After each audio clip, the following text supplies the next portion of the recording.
ಓಂ ಶಾಂತಿ. ಮುರಳಿಯ ಮುಖ್ಯ ಸಾರ. ದಿನಾಂಕ 23/1/2025. ಬಾಪ್ದಾದ ತಿಳಿಸ್ತಾ ಇದ್ದಾರೆ, ಮಧುರ ಮಕ್ಕಳೇ, ಮುಖ್ಯವಾಗಿ 2 ಮಾತುಗಳನ್ನು ಎಲ್ಲರಿಗೂ ತಿಳಿಸಬೇಕು. ಮೊದಲನೆಯದಾಗಿ ತಂದೆಯನ್ನು ನೆನಪು ಮಾಡಿ.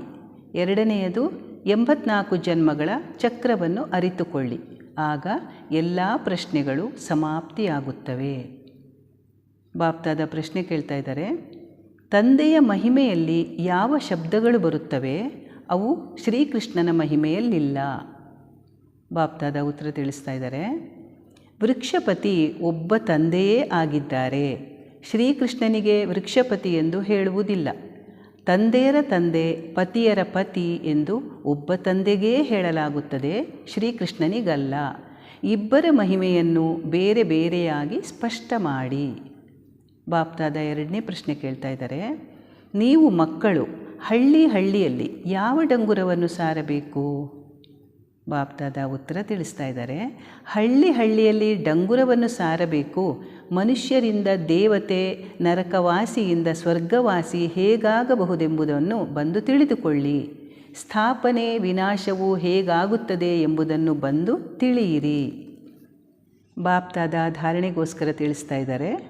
1ನೇ ಪಾಯಿಂಟು, ತಂದೆಯು ಯಾವ ವಶೀಕರಣ ಮಂತ್ರವನ್ನು ಕೊಟ್ಟಿದ್ದಾರೆಯೋ ಅದನ್ನು ಎಲ್ಲರಿಗೆ ತಿಳಿಸಬೇಕು.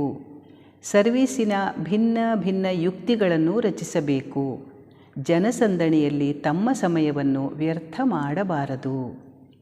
ಬಾಪ್ದಾದ ತಿಳಿಸ್ತಾ ಇದ್ದಾರೆ. 2ನೇ ಪಾಯಿಂಟು, ಜ್ಞಾನದ ಅಂಶಗಳನ್ನು ಬುದ್ಧಿಯಲ್ಲಿಟ್ಟುಕೊಂಡು ಜ್ಞಾನದಲ್ಲಿ ಮಸ್ತರಾಗಿರಬೇಕು.